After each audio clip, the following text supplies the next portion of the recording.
बादशाह आदम जाम के खानदान में तवील अरसे तक कोई औलाद न हुई। बहुत दुआ और कोशिशों के बाद उनके यहाँ एक बच्ची की विलादत होती है। पैदाइश के वक्त नजूम पेशीन गोई करते हैं कि ये लड़की बड़ी होकर मोहब्बत में गिरफ्तार हो जाएगी और खानदान की बदनामी का बायस बनेगी। इसलिए बादशाह ने बच्ची के गले में एक तावीज डालकर उसे एक संदूक में डालकर दरिया में बहा दिया।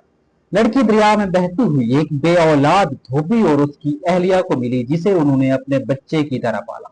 जब सस्सी जवान होने लगती है तो उसकी खूबसूरती के चर्चे चारों तरफ फैल जाते हैं। वही बादशाह धोबी की खूबसूरत बेटी सस्सी को शादी का पैगाम भेजता है। सस्सी के गले में तावीज था जो उसके साथ बादशाह को पैगाम भेजती है कि मैं आपकी बेटी हूँ। जब बादशाह को इल्म हुआ कि उसकी बेटी धोबी के घर परवरिश पा रही है तो उसने सस्सी को महल वापस आने की दावत दी, लेकिन सस्सी इस पेशकश को ठुकरा देती है और अपनी रजाई वालिदैन के साथ रहने का इंतखाब करती है।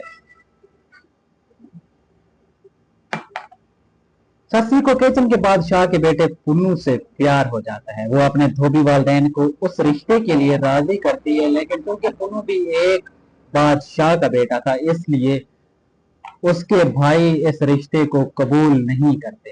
ताहम सस्सी और पुन्नू की शादी हो जाती है और फिर एक दिन जब सस्सी सो रही होती है तो पुन्नू के भाई उसे सस्सी से दूर ले जाते हैं।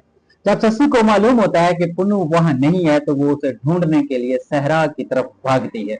कहानी के मुताबिक सस्सी के नरम पांव मेहंदी से रंगे हुए हैं और वो गर्म रेत पर नंगे पांव दौड़ती है। रास्ते में उसे एक चरवाहा मिलता है जो उस पर बुरी नजर डालता है, तो वो खुदा से दुआ करती है कि वो उसकी खालिस मोहब्बत की वजह से अपनी पनाह में जगह दे। कहा जाता है कि जमीन फट जाती है और सस्सी उसी में समा जाती है। होश में आने पर पुनः भी उन वादियों से गुजर कर घर लौटता है। जब उसे चरवाहे से सस्सी के इंजाम का इल्म होता है तो वो भी उसी सहरा में समा जाता है। कौन से फैसले सस्सी को हीरोइन बनाते हैं, आइए देखते हैं।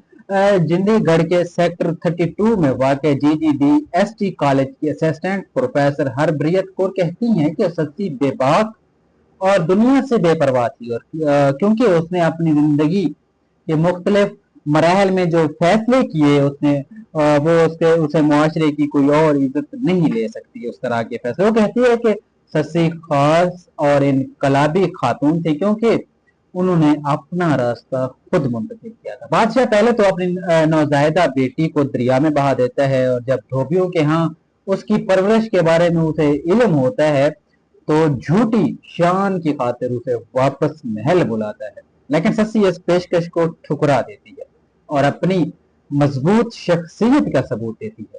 हरब्रियत कौर ने कहा कि जब हम सस्सी को मुआशरे की हीरोइन या कहानियों की हीरोइन कहते हैं तो उसमें हीरोइन की खूबियां नजर आती हैं। वो बादशाह से भी बालातर नजर आती है।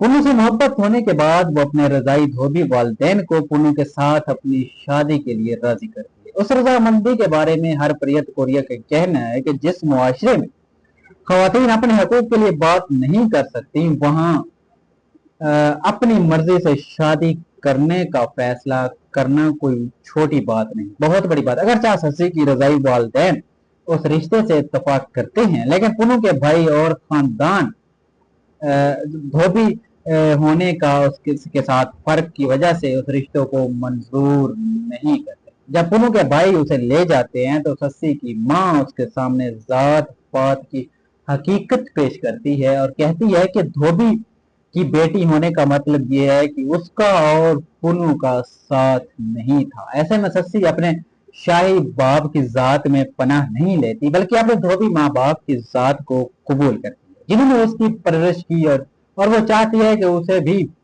उसी तरह कबूल किया जाए। हरप्रियत कौर कहती हैं कि कहानी में किसी भी पहलू से ये नहीं देखा गया कि सस्सी ने अपनी जात का रोना रोया हो। उसने ये दलील देने की कोशिश नहीं की कि वो ऊंची जात की है, उसे पुन्नू के साथ रहने दिया जाए।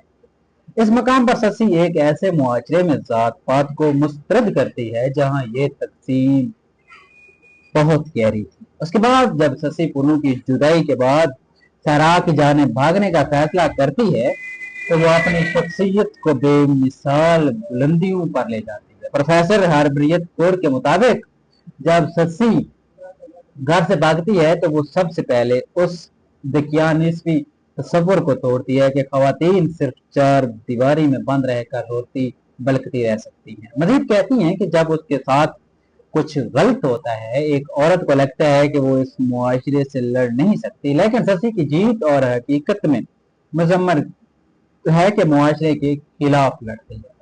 जब ससी के लिए सब कुछ गलत हो रहा होता है, वो जानती थी कि वो एक बादशाह की बेटी है और धोबी माँ बाप के साथ पली पड़ी है।